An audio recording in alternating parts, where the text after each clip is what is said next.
নদীকে ভালোবাসে না এরকম কোনো মানুষ কিন্তু নাই। সবাই নদীকে ভালোবাসে। আর নদী দেখতে কিন্তু অপরূপ দৃশ্য, যেটা সরাসরি না দেখলে আপনারা বুঝবেন না। আজকে আমরা আসছি হচ্ছে, আপনারা জানেন যে এই যে হরিপুর যে ব্রিজ, অর্থাৎ মাওলানা ভাসানী সেতু যেটাকে বলে, 1490 মিটারের একটা সেতু, আর যেটা সুন্দরগঞ্জে অবস্থিত, গাইবান্ধা জেলায় তিস্তা নদীতে অবস্থিত। তিস্তা নদীতে এই সেতু দেওয়া হয়েছে, এবং এখানে আসলে বুঝবেন যে আসলে মানুষের ঢল নামছে। আমরা যেটা দেখতেছি, মানুষ এত পরিমাণে আসছে, অতুলনীয়, অকল্পনীয়। আমার এক ভাইয়ের সাথে দেখা হয়ে গেছে আজকে আসতে আসতে। দেখেন এই যে এই ভাই আসছে।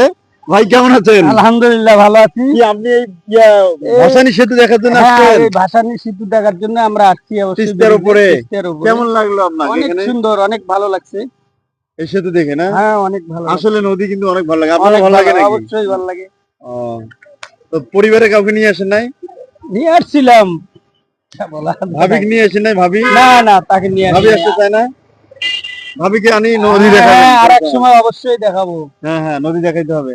নদী দেখেন, এই দিকে একটু যদি দেখি, এই দিকে দেখেন, এই যে নদীটা যদি দেখা যায়, দেখেন এই যে নদীটা পুরোটাই একদম কত সুন্দর একটা সিনারি কিন্তু আসছে। যে দেখেন, মানে দেখেন, চমৎকার কিন্তু। ধন্যবাদ সবাইকে।